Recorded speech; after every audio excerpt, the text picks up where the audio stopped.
बढ़ते हैं आगे। धैर्य और अनुशासन इंसान के दो ऐसे गुण हैं जिससे इंसान न सिर्फ अपने चरित्र का निर्माण करता है बल्कि समाज में एक सम्मानजनक स्थान भी प्राप्त करता है। ऐसा कहा जाता है कि बिना धैर्य बिना अनुशासन के इंसान जानवरों जैसा होता है।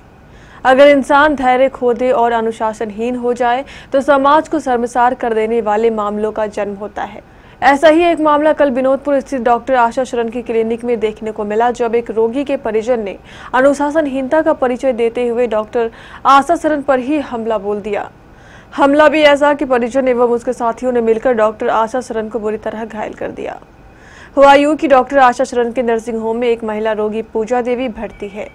रोगी से मिलने के लिए उसके परिजन रोजाना आते थे, लेकिन काफी देरी से, जिसके कारण नर्सिंग होम के अन्य रोगियों को परेशानी होती थी। जब ये बात डॉक्टर आशा शरण के पास पहुंची तो उन्होंने पूजा देवी के परिजनों को समझाने का प्रयास किया कि वे समय से आए ताकि अन्य रोगियों को परेशानी ना हो, लेकिन डॉक्टर आशा शरण के समझाने का पूजा देवी के परिजन पर उल्टा असर हुआ। वो बेफर पड़ा। अंजाम ये हुआ कि उसने अपने 2-4 साथियों के साथ मिलकर डॉक्टर आशा शरण के चैम्बर में ही उनको बुरी तरह पीट डाला, जिससे उनका चेहरा बुरी तरह लहूलुहान हो गया। उसके बाद वे सभी वहां से फरार हो गए। नर्सिंग होम में एक पेशेंट भर्ती है पूजा देवी नाम से, वो 203 नंबर में है। उसका अटेंडेंट आकर के इस बात पे हल्ला गुल्ला किया, मेरे साथ मारपीट किया कि हम उसके फीमेल अटेंडेंट को बोले, वो हमारे ऊपर इल्ज़ाम, हमारे स्टाफ पर इल्ज़ाम लगाया कि वो तमीज़ से बात नहीं करता है, वो अच्छे से काम नहीं करता है, यहाँ किचकिच होता है। तो हमने, तुम्हें प्रॉब्लम है तो तुम चले जाओ यहाँ से, बाकी किसी तो प्रॉब्लम नहीं है ना, तुम चले जाओ यहाँ से।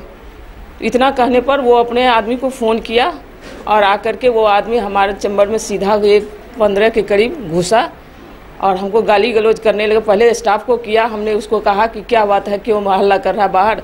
तो फिर जैसे ही दरवाज़ा खुला, मतलब फीमेल स्टाफ मेरी बाहर गई तो दरवाज़ा खुला, वो लोग घुसा और हमको बोलने लगा। फिर हमको बोले तुम किस तरह से बात क्यों कर रहे हो, तो हमको ही गाली गलौज करने लगा। फिर हम थोड़ा सा उस पर गुस्सा कि एक तमीज़ से बात करो।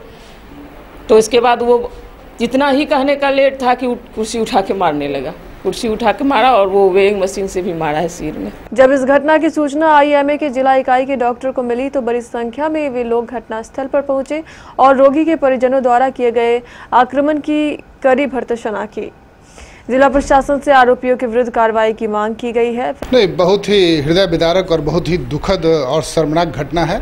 आए दिन आप लोग देख ही रहे हैं कि चिकित्सकों के ऊपर अनावश्यक हमला हो रहा है। आज भी डॉक्टर आशा शरण के साथ इसी तरह का एक वाकया हो गया।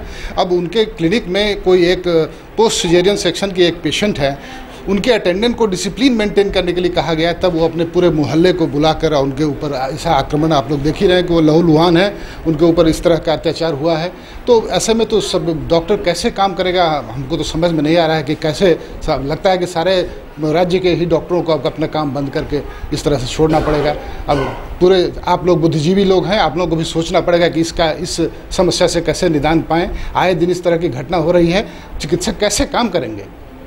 और मैं तो गुजारिश करूंगा कि हमारे जो ज़िले के जो भी हैं लॉ इन्फोर्सिंग एजेंसी हैं, इस पर ध्यान दें और इसको प्राथमिकता दें इस तरह की घटनाओं को, अन्यथा जनसाधारण सफ़र करेगा इसमें और आईएमए को बाध्य होकर आगे शायद बहुत कठोर कदम उठाना पड़े। फिलहाल नगर थाना पुलिस ने मामला दर्ज कर आरोपियों की तलाश शुरू कर दी है।